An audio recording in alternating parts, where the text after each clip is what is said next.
नमस्कार, स्वागत आहे पुन्हा एकदा सर्वांचं अगदी मनापासून आपल्या आजच्या छोट्याशा व्हिडिओमध्ये. तर हे म्हशीचं तूप आहे आणि हे अर्धा लिटरवरचं तूप जमलेलं आहे. 8 ते 10 दिवस असतील. तर मी आता ही दूध गरम करून ठेवलं होतं रात्री फ्रीजमध्ये. तर गरम केल्यानंतर मग सकाळी बघा अशा प्रकारे साई येते.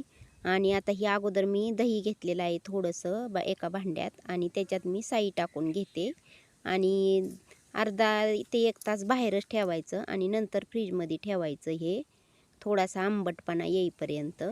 तर साई काढून घेते मी. दूध चांगलं असल्यामुळं होतं. तर तुम्ही म्हणसान पाकीटचं, तर पाकीटचं होत नाही. हा रतिबाचं दूध आहे. म्हशीचं चांगलं घट्ट असं दूध असतं, त्यामुळे तूप सहज निघतं. तर आता हे साई काढून ठेवते मी. जोपर्यंत ही भांडं भरत नाही, तर हे 8 ते 10 दिवसात भांडं भरतं साईनी, कारण कप साई निघते. तर आता ह्याला झाकून मी ठेवते. तर हे 10 दिवसाचे साई बघा अशा प्रकारे मी मिक्सरच्या भांड्यामध्ये काढून ठेवलेली आहे. ह्या भांड्यातून हे भांडं भरलं होतं.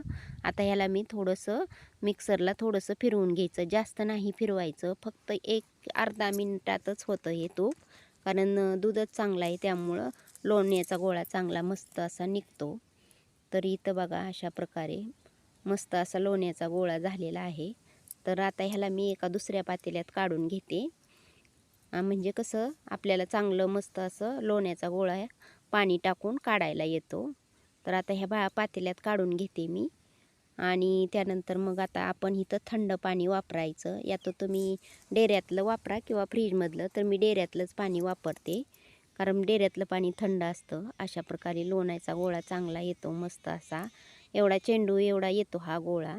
आणि आता ह्या गोळ्याला आपण अजून एका पातेल्यात काढून घ्यायचं आणि खाली ताक राहतं, ते ताक तसंच ठेवायचं. सगळं काढून घेते मी.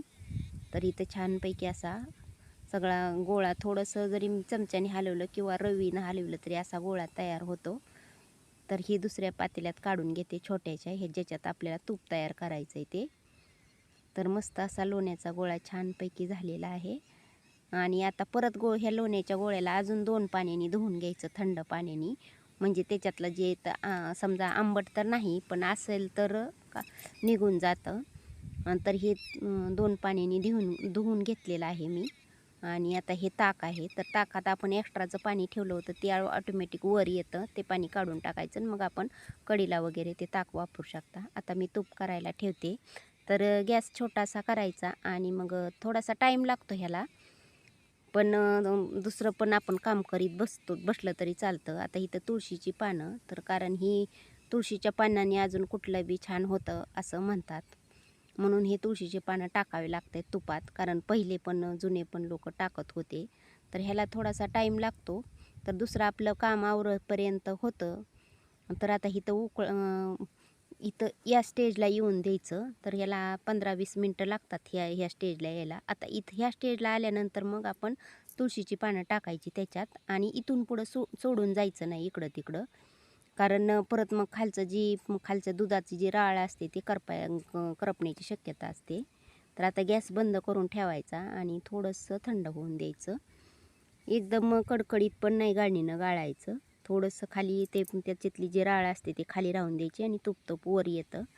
तर इथं बघा अशा प्रकारे छानपैकी असं. तर आता तुपाचा वास आला की येतं लक्षात की झालं आहे म्हणून. तर बघा इथं आता ह्याला गाळून घ्यायचं. हे माझं पहिलं आहे. आता हे त्याच्यात बसणार नाही म्हणून सगळंच या डब्यात काढून ठेवणार आहे मी. आता डब्यात हे गाळून घ्यायचं.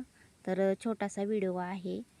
तर कसा वाटला हे सांगा आणि तुम्ही पण कधी बनवलं का तूप हे पण नक्की सांगा आणि कशा प्रकारे बनवतात हे पण सांगा. आणि भेटू पुन्हा एकदा नवीन अशाच व्हिडिओमध्ये. तोपर्यंत पाहत राहा. धन्यवाद.